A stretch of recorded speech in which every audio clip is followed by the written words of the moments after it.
Hi, I'm Michele White, Associate Executive Director of FASA, and today in our legislative wrap-up, we are going to talk with Erin Smeltzer from the Association of Early Learning Coalitions about the early learning bill that's currently going through both the House and the Senate. So Erin, thank you for joining us. Of course, thank you for having me. And so this week we saw a little bit of movement from the House and the Senate on the early learning bill. Can you give us a status of where they are? Absolutely. So you're correct. House Bill 1013 did pass the Education Appropriations Subcommittee in the House. We expect it to be seen in the Senate. It has been calendared this week in their subcommittee on education appropriations. And that will be Senate Bill 1688 in the Senate. Great. And so there's a couple of things that we want to talk about that's included that's specifically important to our administrators statewide. One of them is on moving from K-20 to an early learning to 20 system. Can you tell me a little bit about what's included in that? What does it mean? Absolutely. So one of the big pieces of this bill is moving moving the Office of Early Learning into the Department of Education as a division. And so by doing that and having it become a division, it is now really just formalized in law that we no longer have a K-20 system, we would have an early learning through 20 system.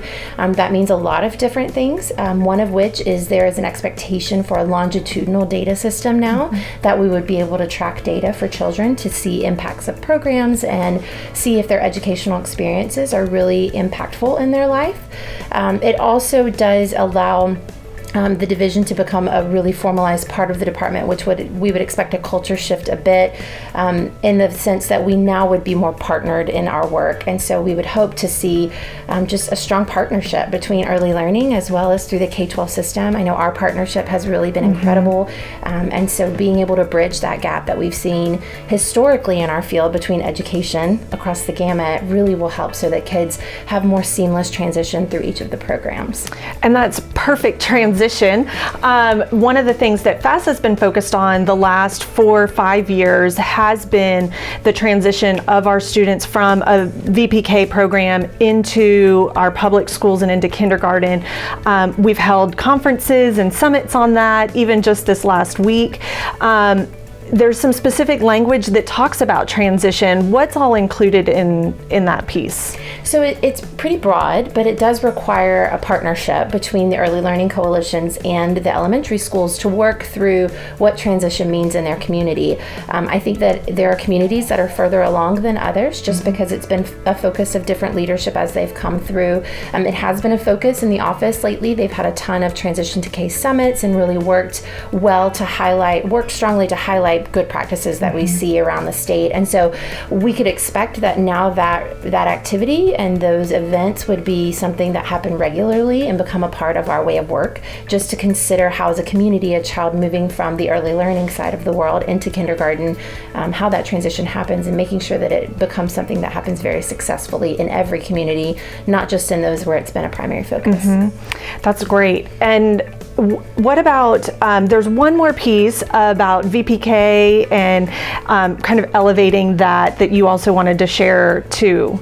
Yeah, so VPK is probably the largest chunk of this, which is reforming how we currently have that system set up. Right now, it takes about 2 years before we know if a provider hasn't really made an impact on a child's learning.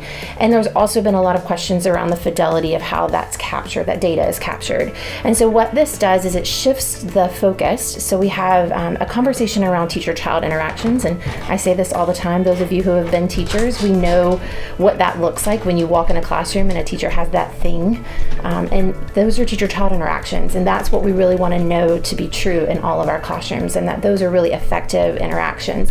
So this bill transforms what we look at now to say that's going to be a component that we consider success in a VPK program.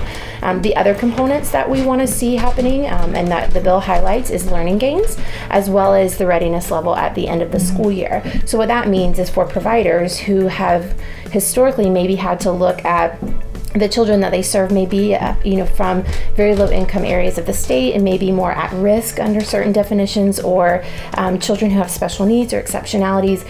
they may have had a hard time showing that they did great work with those children because their readiness levels weren't exemplary under the current definition. So this removes that barrier.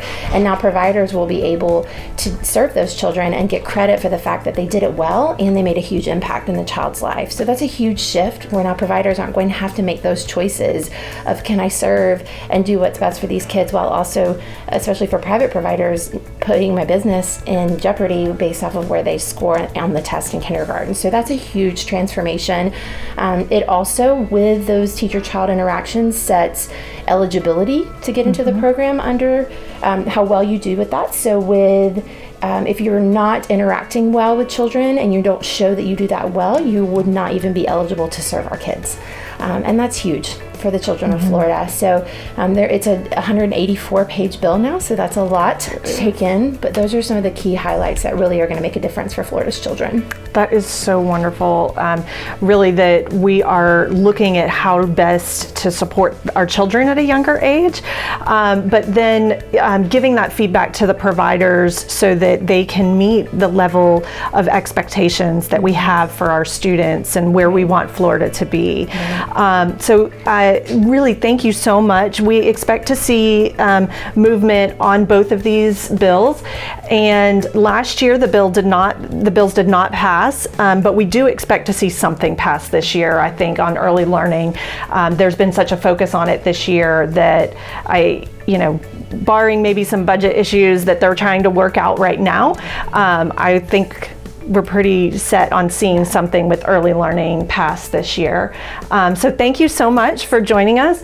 And we will have more updates in the Advocate newsletter below. Be sure to follow us on all of our social media and also watch our newsletters and website for updates. Thank you.